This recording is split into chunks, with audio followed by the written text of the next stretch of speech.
founder of the MJBA Women's Alliance. We are a national trade organization. We're based in Washington, but we have presence here in Oregon for over a year, Colorado for over a year. We just launched in New York, and as the states go, we encourage you to join as a member and get connected. But today we're here to talk about marketing your cannabis business, and we have three wonderful experts up here who have been in the industry, and we're going to start with just asking them who they are, what their company is, and why they're here, and then we'll come back and we'll ask some questions, and eventually I'll take some questions from the audience. So go ahead and write those down if you have some ideas or thoughts that you want to share towards the end. We're only here for, I think, 45 minutes, so let's fill up the time, get these guys some good information, and we'll have the rest of our show to look forward to. So why don't we start with you? Hi everybody, I am James Zahagni with Dope Magazine. You might have seen us downstairs. We are a free cannabis lifestyle and education magazine. We started in 2011 up in Washington is where we launched. And then we got down to Oregon, looks like about 2 years now. We've had our magazine in Oregon. We're a monthly publication, and this is the current one. You can come pick a free copy up at our booth if you haven't already. And yeah, that's what we do. Check it out. There's lots to learn and to educate yourself with, but also a lot of entertainment as well to help, kind of keep it fun and fresh as well.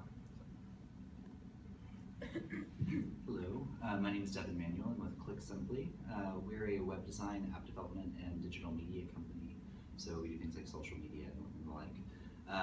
We just started business November of 2014, and we actually met Mary Lou, the event organizer here at an MJBA event. And ever since then, we've been on board. We worked on the website. We actually did the whole website for this conference, as well as the social media. And yeah, that's it. Hi, my name's Randall Huft. I'm the president of the Innovation Agency. We've been around for over 10 years as a traditional ad agency outside of the cannabis arena. Done a lot of work for high-profile clients like United Airlines and Hyundai and Walgreens. Then about 5 or 6 years ago, we got our first cannabis client quite by accident, and they went off to remarkable success. And so we've received a lot of referral business since then, and now about 60 or 70% of our business is in the cannabis arena. We've got a lot of clients here, and that's why I'm here. Right on, right on. Unlike a brick and mortar or a standalone business, we kind of touch all over in terms of different business segments, different business types that work with us, and we not only just do the magazine, we also have a strong digital presence. Also, our brand itself is kind of a lifestyle brand as well, so we've been really kind of focusing on that as well. So overall, we're so kind of have so many verticals going on that we can kind of work with anyone and everyone in different ways. But I think just our overall brand and what we've been able to create over the last 5 years is something that I think is very important, and I think a lot of people look at it in different ways, and it kind of comes from different different age groups and different sectors of the industry, and how it's perceived. And the word dope itself, as many of you know, has many connotations of how you can see it. My generation looks at it like it's something cool, so something is dope, it's cool. Older generations may look at it like a dope is someone that's stupid, and somebody else may look at it like a negative word for heroin or something. So what we tried to do was introduce it and make sure that people understood that, hey, this isn't exactly what you think it is. And it actually started as an acronym, which standing for Defending Our Patients Everywhere. That's what DOPE standard for originally. As legalization happened and as other things have changed, we've continued to use that acronym. We also added Defending Our Plant Everywhere as a kind of a more general round thing. So I think, just to answer your question, the most impactful thing we've done is kind of being able to take our brand and our name and make it something that can resonate with many people across all different walks of life and business sectors. Where is Dope now? Because you guys have been growing, so you had to do your own branding and marketing in other states. Yeah. So that has to be kind of difficult, getting people to, first change their mindset about the cannabis industry. So how do you serve them? It's a real grassroots thing that we do, and it's we aren't just a national company sitting out of a high rise in New York. That's those are other magazines that are out there that do that. But I think for us, it's having boots on the ground in every single city and region that we're in, and I think that's important because that helps us really build into the local culture and the local community, because every city is different. Oregon's community is different than Washington's community, and Washington's community is different than Colorado's community. So, DOPE is, while we're, we have a very strong point of view and we have a good vision for who we are and what we stand for, but we also understand that there's different, areas that we have to really pay more attention to in different parts of the country. So I think that's we've been it's kind of a dance and never, ends, and we always have to kind of keep our ears to the street. And luckily we are kind of a, center for information and stuff that comes in because we are a magazine, so people always want to tell us what's going on and who's doing what, and so it's kind of easy for us to keep track. And plus you have great parties. And we do try to engage that, and that is, that kind of came from some of our backgrounds. Was we were in that, kind of event production world, so we were able to easily kind of translate that over to this industry. And I think it's nice because I think that, alcohol's been around for how long, and that's just kind of been ingrained into like the entertainment and the the event sort of world. You go to an event, you expect there to be a bar, right? I mean, it's like wherever you go, right? But how can we do the same for cannabis, where you can go somewhere and experience cannabis in the same way you would beer and wine or whatever else? And I think we've always tried to keep that our real kind of war cry when it comes to events, is we're trying to make it this normal too, as much as alcohol is within that same area. Right on. How about you, Tim? What kind of successful campaigns have you guys been doing? So we primarily have been working in the social media spectrum of things. So I mentioned earlier we did the social media for this show, and just using that as the example, when we picked up the page was around like 250 likes or so, and within about a 2-week period, we were able to drive it up to over 1,000. Now I think we're at like 1,080 or something like that, in a very, very condensed amount of time, to drive registration to the show, make sure people come and the exhibitors are happy and everybody's getting good education base, and we do work a lot with dispensaries in Oregon and Washington both, and like James said, it's figuring out how the communities around XYZ location are interacting with their own brand. And that can be kind of tricky. One of our clients is actually the Squaxin Creek tribe that just opened the first Native American reservation cannabis dispensary, and figuring out how to draw the local community outside of the Native American community to come in and actually interact with them while having to pay additional apparent taxes, because they're their own sovereign nation, so they don't technically have to work with Washington, though they are.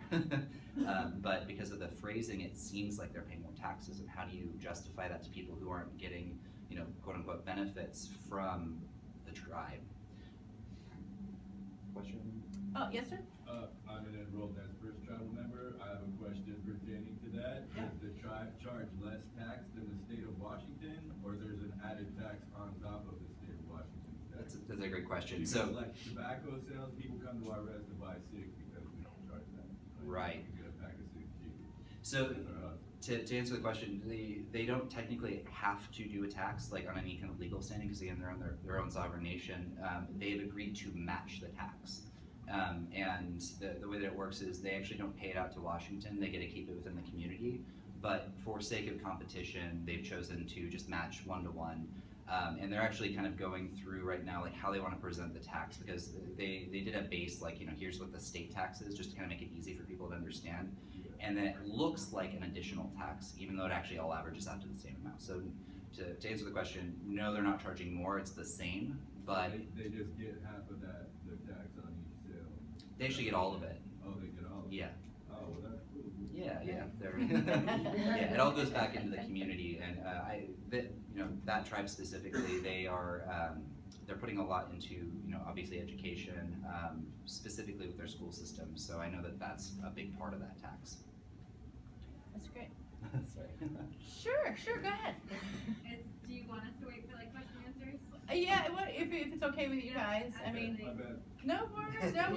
It's all about information and sharing. So, is that a good? Are you? Yeah, I think that actually kind of all wrapped up really well. So Right pass it on. Randall, what's going on at Innovation Agency?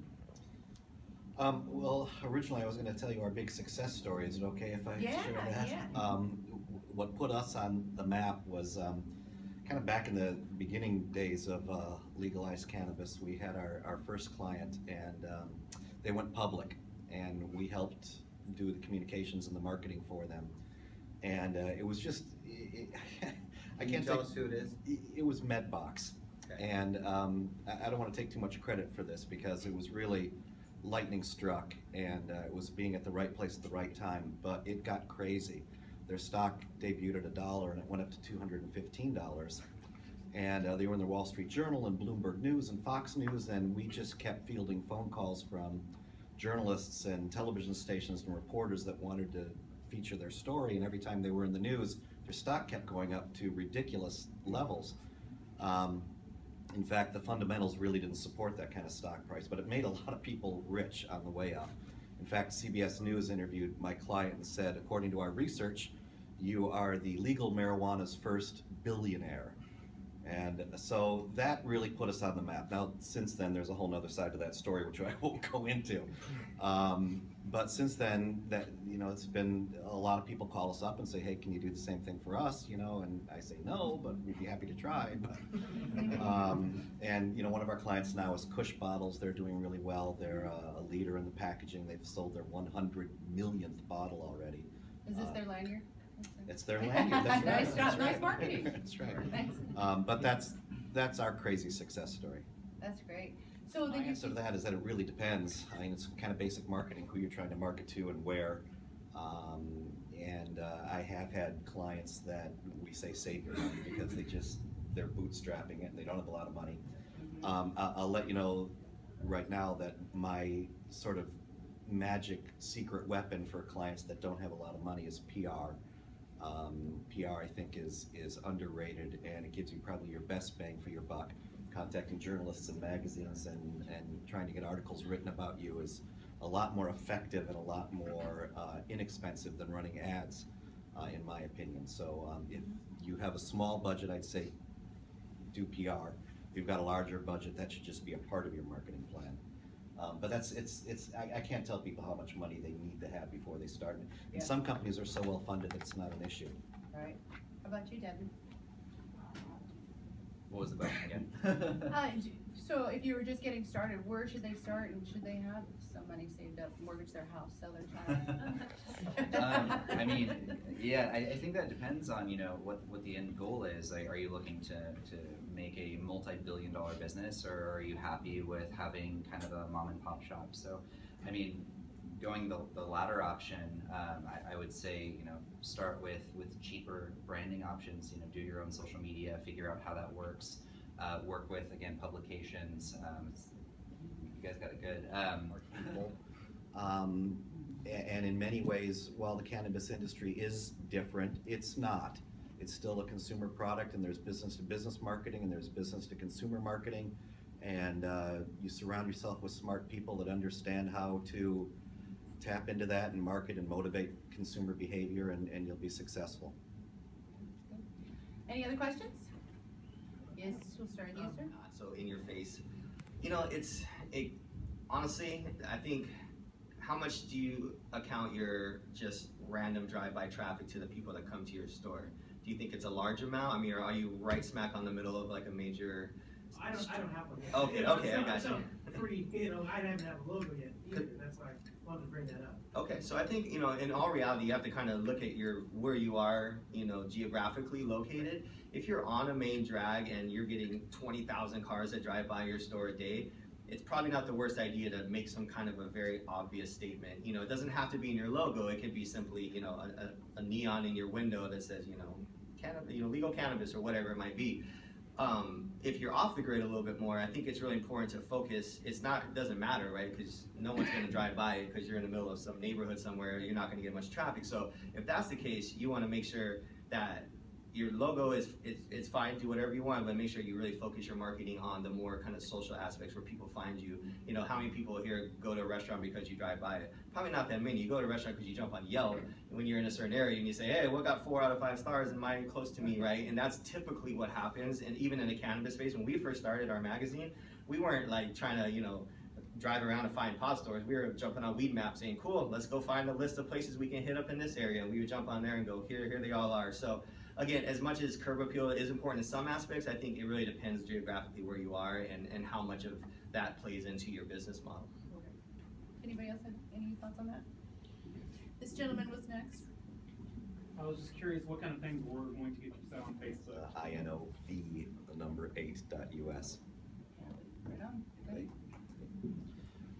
As you may have gathered, we do social media. My company's Click Simply, web design, application development, social media. We also have developed an e-commerce solution for dispensaries called Cannabis Cart.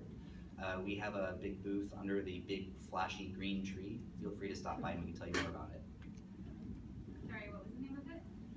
Which one? The business? The first one. Click Simply. Okay, thank